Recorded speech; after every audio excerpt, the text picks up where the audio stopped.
Greetings, viewers. Chris from Chris Country here. Guess I got the hat. I just like wearing this hat, but it doesn't make me Chris Country. Anyway, welcome to another one of my blogs. Today's blog, I'm going to go ahead and title it Wake Up America. I've been reading the news the last couple of days, and I'm pretty sure most of you have, or at least most of you have heard the topics I'm about to cover. The things that are of concern, or at least interest to me, in this blog are about three different things. First off, of course, the ongoing situation in Ferguson, Missouri, where there have been protesters clashing out against police over the shooting of an 18-year-old teenager. The second issue is the beating of Aaron Hill, the autistic teen, and the video of it that went viral over social media in recent days. The last news item that is of interest to me is the so-called purge, and the real-life purge that people are trying to create in different towns. But first off, my thoughts on the situation going on in Ferguson, Missouri. I'm kind of indifferent to that right now. I do realize that, yes, an unarmed teenager was apparently shot and killed by police, and I can understand the racial tensions because it was a white officer versus a black teenager. But really, I'm kind of one of the ones that wants to wait until the investigations are done, specifically the external investigation is complete, to really find out what happened, why it happened. I won't allow myself to draw any conclusions just on hearsay and preliminary facts, because we've seen time and time again how preliminary facts can be spewed, taken out of hand, skewered, that sort of thing, put in the wrong context, and it just causes problems. But the main reason that I have taken an interest in following the situation is that I can see that, in Ferguson, just like everywhere else, people are getting very distrustful of law enforcement and the government. And people are finally, in my opinion, people are finally saying, you know what, enough's enough. And they're both peacefully and unfortunately violently showing their frustrations.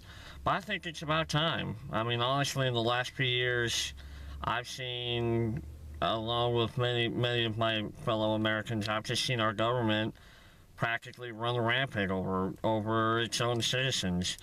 We've got, the very poorly developed Obamacare practically screwing us over in that aspect with the health care. Just the corruption, the taxes, the scandals, and just the incompetency of Congress to do its own flipping job. And then you get to the other stupid BS of, law enforcement agencies, officers shooting people when really it's coming into question was a shooting necessary? I mean, I realize that this has been an issue since practically forever. I mean, as long as I can remember, there's always been the wrongful shootings, if you will. But I just kind of noticed it's just kind of become a theme and a pattern, not so much the shootings, just people getting tired of police brutality, police corruption in the government, and things like that. And, my own personal thought is we are going to come to another revolution here pretty soon. One of two things is going to happen. Either people are going to stay quiet and let our own government continue to run our once proud nation into the ground, or people are going to get fed up, sick and tired of it, and say enough's enough. And I really do feel like that once that happens, it's going to cause another revolution. And we Americans may wind up, it wouldn't surprise me if in the future we may rise up against our own government. Because quite frankly, the government's run by money anymore. It's not run by people. The BS that they're telling us now, we've got the democracy system in place and we've got the voting in place, but really, the White House and the Senate and the Congress, they're all run by money. We all know this by now. It's how they get the fund. You know, how else do they get the funding to run their elections and stuff like that? And money literally buys the votes off of these people that are supposed to represent us. And this goes out to just about every senator and congressman I've heard of recently. You guys are doing a piss poor job of representing folks like myself. Folks that actually have to go out, work for a living, pay the taxes just to support the BS systems that we have. I mean, there are so many government agencies right now that my taxes pay that I don't even like. I don't even think should exist. Quite honestly, that's just what I'm feeling like. I'm kind of pleased but not pleased with the uprisings in Ferguson. I'm pleased because people are fed up and we're starting to show it. Not so much pleased because of the violence. I mean, really, call me a Muhammad Ali or something like that, but it's violence just leads to more violence. We don't need violence to really state how we feel. Obviously, I mean, we've got social media nowadays, we've got videos. I mean, look at what I'm doing, for crying out loud. I'm making the video. We don't really need violence to make the case and point. I mean, see, I'm saying we're in the age where a picture can destroy a congressman's career, for crying out loud. Anyway, on to my the next topic of concern is hashtag justice for Aaron. This just kind of hit a bit of a note with me, and the main reason it has is because, in case somebody can't tell, I was considered special ed when I was younger. Now, I wasn't considered autistic or anything like that. The reason for me was my speech impediment because of my cleft palate. But because I was considered special ed, I got to spend quite a bit of time with other kids growing up that, you know, had disabilities, and I saw a huge range of disabilities, from kids with minor disabilities like mine to cerebral palsy, so on and so forth. And it's kind of come full circle for me. Now I'm working as a direct care staff for DD adults. And in my opinion, you know, these folks with disabilities, you know what? They're just like you and me. They're regular people. They've got the disabilities that limit their ability to function in life, but it doesn't make them any less of a person. But at the same point, they are limited because of their disabilities. And what upsets me the most is when folks single them out. And folks, put them in compromising situations that they shouldn't be.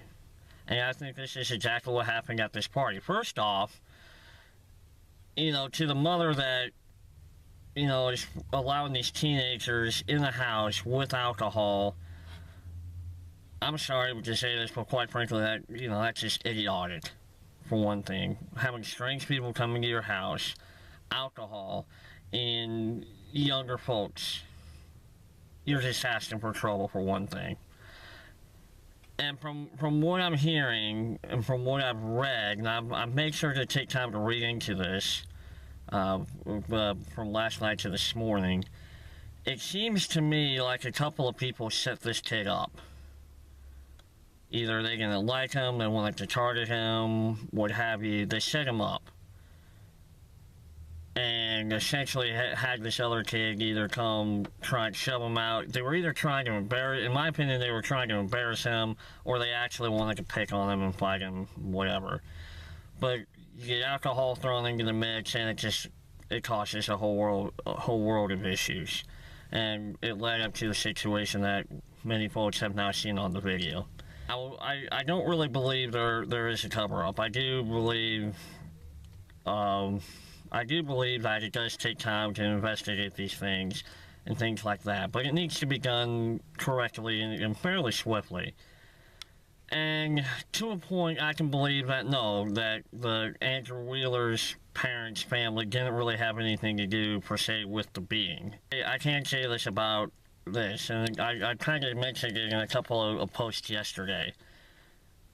Now that you all know that I've literally grown up around folks like Aaron Hill and stuff like that, I am very much anti-bullying, and I don't put up with it. And if I would have seen something like that, Well, for one thing, Andrew would probably have to run because, quite honestly, he'd be getting about the same amount of treatment, if not worse, that he was dishing out on Aaron. But also, I would have made sure that everybody in that house was held accountable. Everybody that was standing around Aaron when he was getting beat up and stuff like that. And I'm hoping that the police department is taking that into consideration. But you know what? Quite frankly, to this Andrew punk, whatever, you're just a coward. Anybody who beats up on people like that's just a coward. You know, you think you're all cool and shit like that. You're not. And quite honestly, whenever he comes out of jail, I hate to say it, but I'm kind of seeing how this goes. He's going to have a whole community that wants him gone. So, in a sense, especially thanks to social media, he's kind of dug his own grave. Because now he's got a bad name wherever he goes. But it's stupid. You know, why do people need to go out of their way to make somebody else's life, you know, do something like that and affect their lives like that? You know, you're taking away the right for somebody else to enjoy their life and to be happy. And in my opinion, if you do that, you don't have the right to be happy. If you're going to go that far out of your way to either inflict that kind of harm, both physical and emotional, and if you're even just standing there like a flippin' idiot, like that one girl just standing there trying to look all cute in like a two-piece or whatever, I mean, come on, that's not gonna get you anywhere. That's not attractive, and to me, that's just ugly in every sense of the word. But that's my piece on that. My final piece on this blog is the so-called purge that I've seen going around on Facebook. I know there's been a couple of towns in Ohio that have had these so-called purge posters going on Facebook and stuff, and even back home in Colorado, I've seen a couple of those posters. And from what I'm hearing, it's a bunch of teenagers coming up with this stuff. And you know what? Wake up. Seriously. I mean, murders and illegal crimes are illegal for a damn reason. They've been illegal since the beginning of time. And this movie, quite frankly, I haven't seen it yet. I don't want to see it. But it's a stupid idea to purge illegal behavior. Let's make it legal for about 12 hours. Are you kidding me? You might as well just call it anarchy for 12 hours. I mean, it's stupid.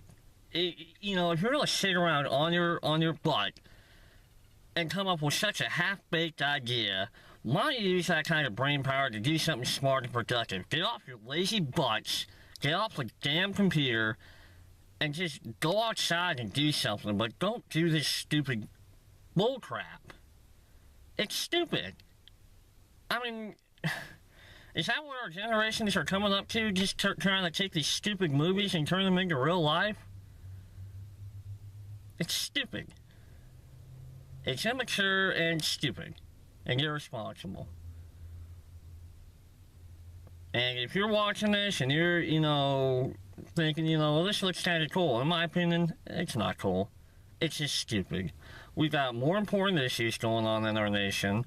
We've got more important things to be concerned about. And quite frankly, even in just regular life, there's more things to worry about than, ooh, a purge. Let's go see if I can murder somebody and get away with it. It's stupid. Wake up, get off the couch, and look around. That's my spiel of the day. I am Chris for Chris Country. Hopefully you all have enjoyed this video. You can always feel free to visit me on my Facebook page, Chris Country, or as always, feel free to rate, comment, and subscribe to my YouTube channels.